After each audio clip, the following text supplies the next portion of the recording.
欢迎大家来到老李说房。下一个恒大，碧桂园被提出清盘呈请，雷声越来越近，又被顶级资本抛弃，垮台只在一瞬间。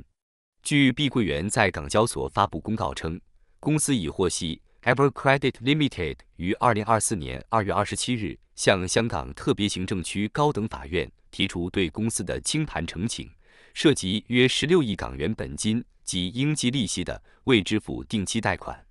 公告中，碧桂园表示将坚决反对该呈请，并已着手征询法律意见，以采取一切必要行动捍卫公司的合法权利。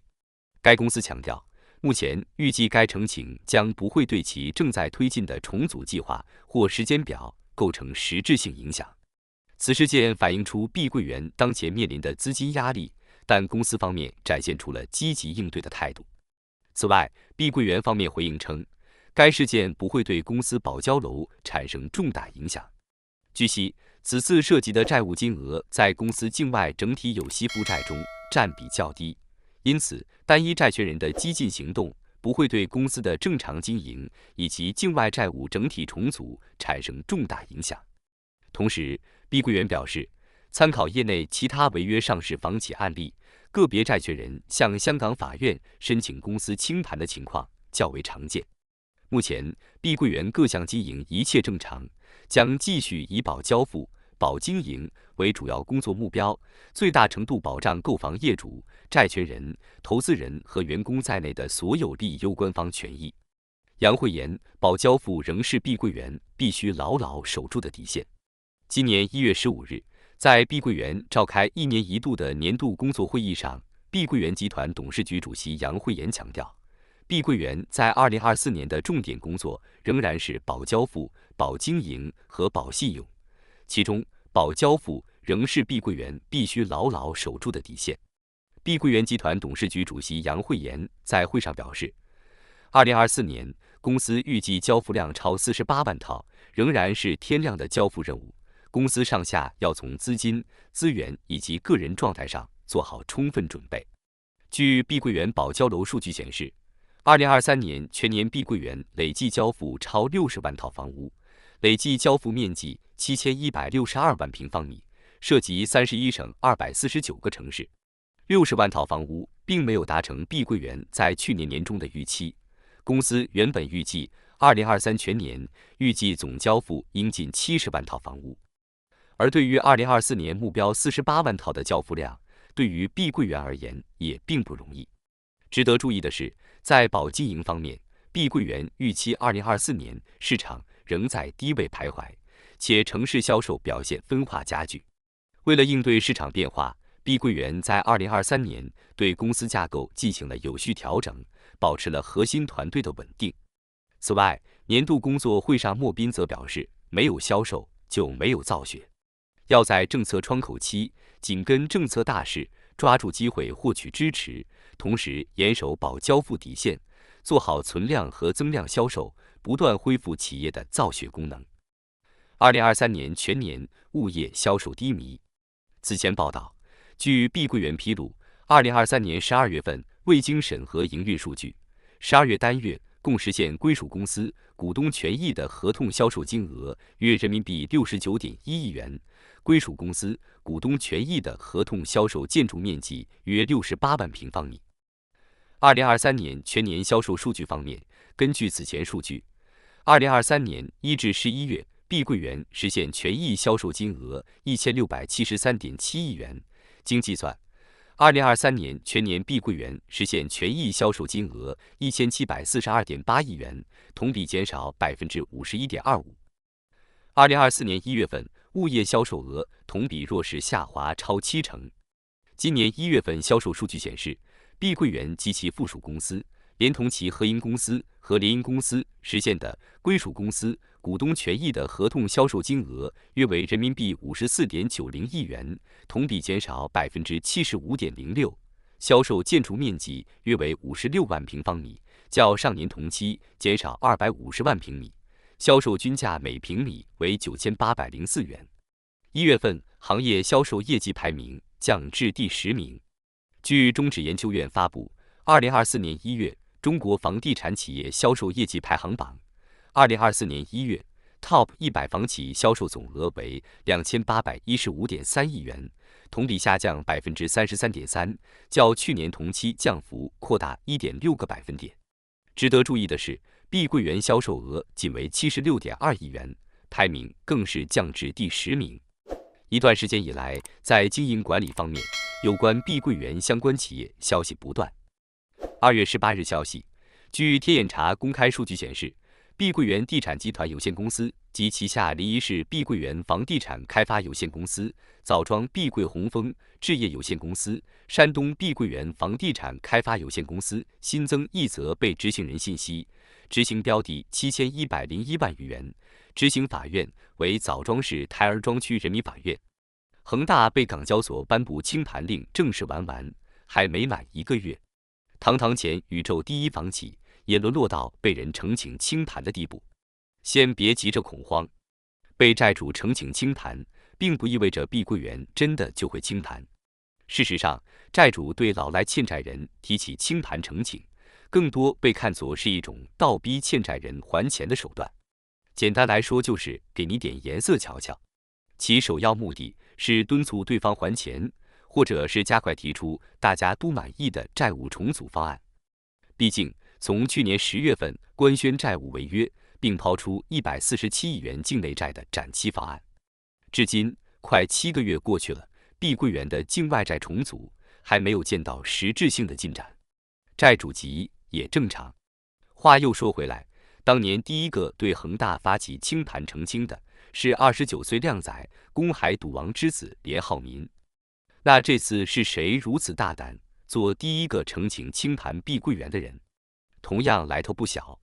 Ever Credit Limited 中文名永恒信贷，是上市公司建滔集团的全资附属公司，背后是当代铜箔大王、香港建滔化工集团董事局主席张国荣。建滔集团成立于1988年，最开始只是一间生产覆铜面板的工厂，至今分厂已经超过60间，业务范围也由覆铜面板扩散到印刷线路板、化工产品以及国内房地产多个领域。官网显示，建滔地产开发住宅及商用物业总建筑面积超过600万平方米，主要分布在上海、昆山、广州等城市。广州人也不陌生，广州珠江新城花城大道还有他家的大楼，不少人可能都还路过过。logo 是一个大大的 KB， 你看它的大楼位置，杠杠的。除了铜箔大王的称号，张国荣还是一位资本运作的高手。建滔集团还曾在2017年前后投资过国泰航空的股票，也在2018年和2020年认购过富力地产的美元债。但生意做得多了，难免踩坑。这不，建滔集团这次就踩雷了。事实上，早在去年10月份，碧桂园暴雷之初，建滔集团就曾公告过和碧桂园之间的纠纷。事情是这样的：2021年12月1日，建滔旗下的永恒信贷向碧桂园提供了18.8亿港元的定期贷款，双方约定分期偿还本金和利息，并在2023年12月偿还最后一期款项。但到了2023年8月，碧桂园债务危机爆发，还不起钱了，就用债转股的方式抵消了建滔集团部分款项，涉及债务是2.7亿港元。再加上之前已经还了的部分，这笔贷款碧桂园一共还了5.89亿港元，还有15.98亿港元没还。2023年10月份，碧桂园官宣违约。同日，建滔集团向碧桂园发出法定要求偿债书。到今年2月19日，建滔集团发布盈利预警，预计2023年录得纯利不少于20.2亿港元，同比下降不多于45%。而纯利下降的原因包括主业覆铜面板产品及化工产品的市场销售单价录得下跌，向碧桂园的借款做出信贷亏损拨备，持有位于华东地区未售住宅物业做出减值亏损拨备等。10天前刚刚发布盈利下降预警，10天后呈请清盘碧桂园。1月份，媒体报道，清远碧桂园西亚房地产开发有限公司牵涉欠税约5.2亿，欠税税种具体包括增值税约5351万元，印花税25.22元，土地增值税约4.65亿元，企业所得税3750元，以及城市维护建设税约466万元，总计约5.23亿元。同时，碧桂园也在努力缓解流动性。1月18日报道，针对市场有关碧桂园澳洲子公司 Risland Australia 拟以2.4亿澳元出售悉尼剩余所持地块的消息，碧桂园方面回复蓝鲸记者称，目前澳洲项目在积极接洽中，推进顺利的情况下，有望在上半年完成资产出售。公司将按照相关披露要求，适时向投资者披露澳大利亚项目处置的细节，并确保处置资金的合理使用，按法律顺序进行偿付，确保公平公正对待所有利益相关方。不过，随着住建部、国家金融监管总局联合发布关于建立城市房地产融资协调机制的通知落地，碧桂园也迎来了新的转机。2月4日报道，据碧桂园方面消息，首批房地产项目白名单落地后，该集团迅速行动，对符合要求的项目进行申报。截至目前，碧桂园确认已获批进入白名单的项目超过30个，包括河南、湖北、四川、山东、重庆等地的多个项目均在属地房地产项目白名单内。后续，广东、湖南、东北等地项目亦有望陆续进入白名单。最新自碧桂园方面的信息显示，截至2月27日，该公司已获批进入白名单的项目超100个，较春节前的30余个有大幅增加。公开信息显示，大连市首笔房地产白名单融资项目资金投向了碧桂园的项目，碧桂园星汇时代获得工商银行通过调整还款安排等方式给予融资支持约2.12亿元。此外，在日前广州公布的首批47个项目融资白名单里，便有碧桂园的广州国际科技创新城以及云悦阁项目。截至28日收盘，碧桂园股份在港股市场跌12.50%，每股报价0.63港元，盘中曾一度跌近14%，当前总市值176.33亿港元。查了一下，在碧桂园暴雷之前，建滔的业绩表现其实就已经不太好了。看各大业务板块，营业额清一色都是下跌，尤其是房地产板块更是腰斩加腰斩。主业普遍表现不佳，房地产业又难，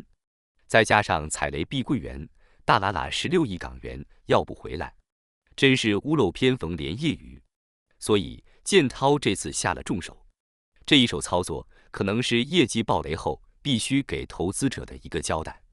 也有可能是16亿的损失确实难受。你觉得建滔集团这手操作如何？这期讲到这，欢迎在评论区中留言讨论，期待你们的精彩评论。下期再会。